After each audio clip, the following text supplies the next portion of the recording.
நண்பர்கள் அனைவரையும் discover your சேனலுக்கு வரவேற்கின்றேன். ஒரு போட்டித் தேர்வில் எப்படிலாம் ஜெயிக்கலாம் அப்படின்றதுக்கான நிறைய க்ளூ இருக்குது. ஒன்று, நான் கடினமாக படிப்பதன் மூலமாக. இன்னொன்று, அவங்க சொன்னாங்க, அவங்க எனக்கு கைட் பண்ணாங்க, அதனால். இன்னொன்று நான் ஆரம்பத்துலேருந்தே அதுக்கு நல்லா ப்ரிப்பேர் பண்ணியிருந்தேன். இன்னொன்று, நான் கோச்சிங் கிளாஸுக்கு போயிருந்தேன். இன்னொன்று, நான் செல்ஃபாகவே எனக்குன்னு ஒரு திட்டமிட்டு நன்றாக அந்த சப்ஜெக்டை நான் தரவு பண்ணேன். இப்படி பல காரணங்கள் இருக்கலாம். அதே மாதிரி தோல்வி என்று வரும்பொழுது அந்த தோல்விக்கான காரணங்களை நம்ம ஆராய ஆரம்பித்தோம்னா அதற்கு ஒரே ஒரு காரணம்தான். அதற்கு காரணம் நீங்கள் மட்டுமே. வெற்றிக்கு பல காரணம் இருக்கலாங்க, ஆனால் தோல்வி அடைவதற்கு காரணம் கண்டிப்பாக நீங்களாகத்தான் இருக்க முடியும். உங்களுடைய லேசினஸ், உங்களுடைய இக்னோரன்ஸ், உங்களுடைய முயற்சியற்ற தன்மை, இந்த காரணங்களினால் மட்டும்தான் நீங்கள் தோல்வி அடைவீர்கள் என்பதை உறுதியாக சொல்ல முடியும். உதாரணமாக பார்த்தீங்கன்னா, ஒரு மெட்டீரியல் வாங்கிடலாம் அப்படின்னு நினைப்பீங்க, ஆனால் எதுக்கு அது நல்லா இருக்காது அப்படின்னு நினைக்கிறது. அப்புறம் ஒரு கோச்சிங் கிளாஸுக்கு போகலான்னு நினைக்கிறது, எதுக்கு அது பணம் வேஸ்ட்டு தானே, நம்ம படித்த சப்ஜெக்ட் தானே அப்படின்னு சொல்கிறது. ஒரு டெஸ்ட் பேட்சுக்கு வரலாம் அப்படின்னு நினைக்கிறது. இல்லை, மற்றவங்கெல்லாம் போவாங்க, ஆனால் அதில் போகிறவங்களாம் பாஸ் பண்ணிடுறாங்களா அப்படின்ற ஒரு நெகட்டிவிட்டியை கிரியேட் பண்ணிக்கிறது. அதே மாதிரி எல்லாருக்குமா வேலை கிடச்சிட போகுது, நமக்கு எப்படி வேலை கிடைக்கும், கொஞ்சம் போஸ்டிங் தானே, அப்புறம் கவர்மெண்ட்லாம் நிறைய பணம் கொடுத்துட்டு போயிடுவாங்களே, இப்படி இந்த மாதிரி நம்மகிட்ட பார்த்திங்கன்னா ஏகப்பட்ட நெகட்டிவிட்டி வந்துக்கிட்டே இருக்குங்க. எல்லாரிடமே காணப்படுகின்ற இந்த ஒரு மோசமான விளைவுகள். அதனால தான் சொல்லுவேன், உங்களுடைய தோல்விக்கு காரணம் நீங்கள் தான். ஆனால் உங்களுடைய வெற்றிக்கு காரணம் பல ஃபேக்டர் சொன்னாலும் உங்களுடைய தோல்விக்கு மட்டும் முழுக்க காரணம் நீங்கள் தான். நிறைய பேர் சொல்லுவாங்க, வெற்றி அடைந்தீர்கள் என்றால் உங்களை பின்பற்றுவார்கள், உங்களுடைய காலடியை பின்பற்றுவார்கள். அதான் சொல்லுவோம், wherever you go you leave your footprint there, don't be a followers, you should be a leader அப்படின்னா. நீங்கள் லீடராக இருங்க.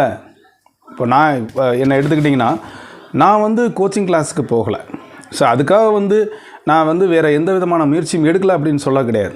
ஸோ எப்படி படிக்கணும், என்ன மாதிரிலாம் படிக்கணும், ப்ரீவியஸ் இயர் கொஸ்டினை ஒரு அனாலிசிஸ் போடணும், அதுபோக பழைய நிறைய மெட்டீரியல்ஸை நம்ம கலெக்ட் பண்ணணும், ஒரு டேபிளேஷன் போட்டு எங்கே நாம் வீக் பாயிண்ட் இருக்குது, எங்கே நம்ம வீக்காக இருக்கோம் அப்படின்ற விஷயத்தை நான் ஃபஸ்ட்டு கண்டுபிடிச்சேன்.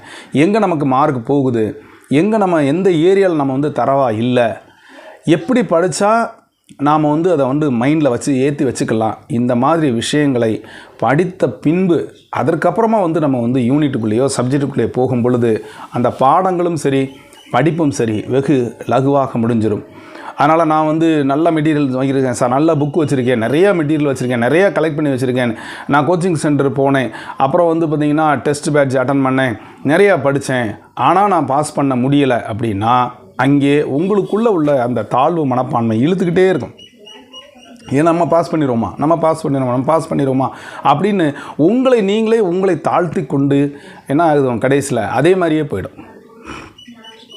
நல்ல முயற்சி, பயிற்சி, இந்த இரண்டும் இருந்தால் நிச்சயமாக வெற்றி பெற முடியும். Whether you have gone for coaching classes or not, self motivation is the best motivation சொல்லுவேன்.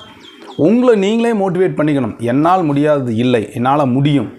இன்றைக்கி பார்த்திங்கன்னா எத்தனையோ வயசுக்கு அப்புறம் கூட நிறைய சாதனைகளை படைக்கிறாங்களா, முடியுதில்ல. ஒரு ஸ்கோர் கிரிக்கெட்டில் இதுதான் ஸ்கோர் அப்படிம்பாங்க. இப்போ 2020 262 கூட ஜெயிக்கிறதுக்கு ஆள் இருக்குது.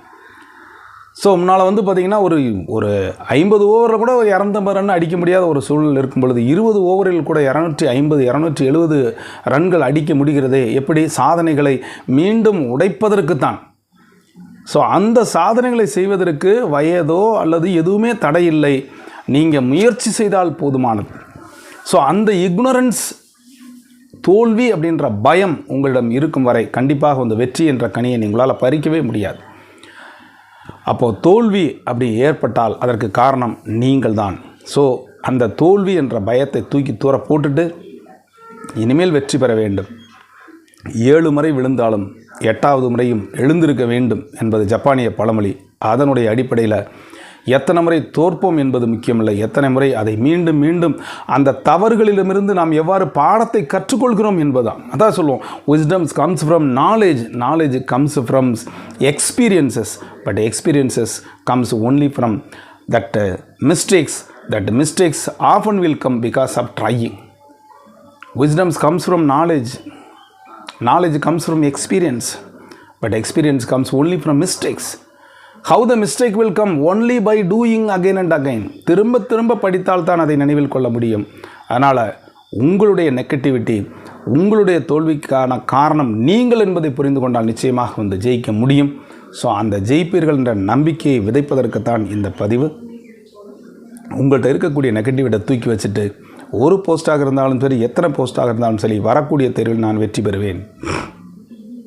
நிறைய பேருக்கு உள்ளது சிலபஸ் சேஞ்ச் ஆயிரும், பூராத்தையும் வந்து எல்லாமே மாறிடும். இந்த மாதிரி உங்களிடம் கேள்விகளை அல்லது தேவையான நெகட்டிவ் பதில்களை சொல்லிக்கொண்டே இருப்பார்கள். சிலபஸ் மாறட்டும், எனக்கு பிரச்சனை இல்லை, நான் இப்போ இருக்க சப்ஜெக்டில் நல்லா தரவாக இருக்கேன், இனிமேல் வரக்கூடிய மாறுற விஷயங்கள் கொஞ்சம் தான் இருக்கும், அதிலும் நான் வந்து நன்றாக எழுதுவேன், வெற்றி பெறுவேன். மெட்டீரியல் கேட்பாங்க, அது மாறிடுச்சுன்னா திரும்ப அதை கொடுப்பீங்களா? ஒரு கடைக்காரன்ட்ட போய் நம்ம வாங்க முடியுமா? சொல்லுங்கள் பார்க்கலாம். ஸோ இது எல்லாருக்கும் காரணம் நம்மளுடைய முயற்சியை இது ஒரு ஹிண்ட்ரன்ஸ் போன்று அதை நம்மை தடுத்து நம்மளை என்ன செய்யுது, மியூட்டிகேட் ஆகிடுது, அதை உடச்சி விட்டுருது. நம்ம மேலும் மேலும் ஏறுவதற்கு உங்களை புல் பண்ணி இழுத்து விட்டுருது. ஜான் ஏர்னா முளை சரிக்கிறோம். ஸோ இந்த விஷயம், இந்த நெகட்டிவான விஷயத்தை தூக்கி தூர போடுங்க. ஒரு பாசிட்டிவான மைண்டை விதைங்க. சிலபஸ் மாறினாலும் எனக்கு பிரச்சனை இல்லை, அது கொஞ்சம் தான் இருக்கும், அதை பற்றி எனக்கு பிரச்சனை இல்லை. இந்த சப்ஜெக்டில் நான் தரவாக இருக்கிறேன், இப்போ வச்சா கூட நான் நல்ல மார்க் வாங்குவேன், அதற்கு தேவையான மெட்டீரியல் என்கிட்ட இருக்குது, அதற்கு தேவையான நிறைய ரிவிஷன் கொடுத்துட்டேன், இது நான் படித்தது தான், +2லேருந்து இப்போ வரைக்கும் படித்தது தான், அதனால் எனக்கு சப்ஜெக்டினுடைய நாலேஜ் நல்லா தெரியும். அப்படி இல்லையா, நான் கோச்சிங் கிளாஸுக்கு போயிருக்கேன், அங்கே படிப்பேன், இல்லை ஒரு டெஸ்ட் பேட்ச் அட்டன் பண்ணுவேன். இந்த மாதிரி ஒரு குறிப்பிட்ட அமௌண்ட்டை நீங்கள் ஸ்பெண்ட் பண்ணால்தான் உங்களால் வர முடியும். ஒன்றும் உங்களுடைய ஒரு 100% ஹார்ட் ஒர்க், இல்லைன்னா கொஞ்சம் பணம், ஏதாவது இழந்தால்தான் நீங்கள் பெற முடியும். ஒன்றுமே இழக்கவில்லை என்றால் எதையும் பெற முடியாது என்பதை நான் உறுதியாக சொல்வேன். அதனால் உங்களுடைய உழைப்பு, உங்களுடைய உடம்பு வலி ஏற்படுத்தி கொள்ளுங்கள், கஷ்டப்படுங்க, இஷ்டப்பட்டு படிங்க, எங்கேயும் சுத்தாதீங்க, செல்ஃபோன் பார்க்குறத நிறுத்துங்க.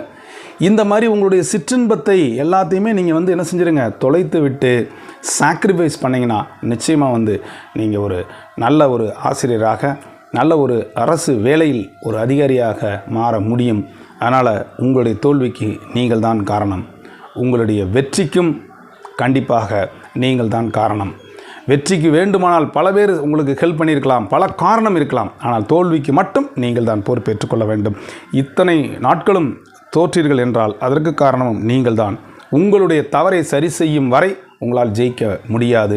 தவறை சரி செய்யுங்கள், வரக்கூடிய PGTRBயில் வெற்றி பெறுங்கள். இதை உங்களுடைய நண்பர்கள் அனைவருக்கும் ஷேர் பண்ணுங்கள், லைக் பண்ணுங்கள், கமெண்ட் பண்ணுங்கள். இது வரைக்கும் நம்முடைய சேனலை சப்ஸ்கிரைப் பண்ணிட்டு கூட பெல் ஐக்கானை கிளிக் பண்ணுற ஆளுங்கிற ஆப்ஷனை மறக்காமல் செலக்ட் பண்ணுங்கள். ஒரே ஒரு விஷயம், psychology class, psychology test batch May 1st வீக்கில் ஆரம்பிக்குது. கீழே தெரியல நம்பரில் தொடர்பு கொண்டு உங்களுடைய நண்பர்கள், எந்த நண்பர்களாக இருந்தாலும் சரி, எந்த சப்ஜெக்டை சார்ந்த நண்பர்களாலும் நீங்கள் சேரலாம். இந்த மே மந்தில் நீங்கள் இந்த சைக்காலஜி மற்றும் GK நல்லா தரவு பண்ணிட்டீங்கன்னா சப்ஜெக்டை நீங்கள் அடுத்து படிப்பதற்கு ஏதுவாக இருக்கும். வெகு விரைவில் TRB இருக்கின்றது. மீண்டும் ஒரு நல்ல தகவலுடன் சந்திக்கிறேன். நன்றி, வணக்கம்.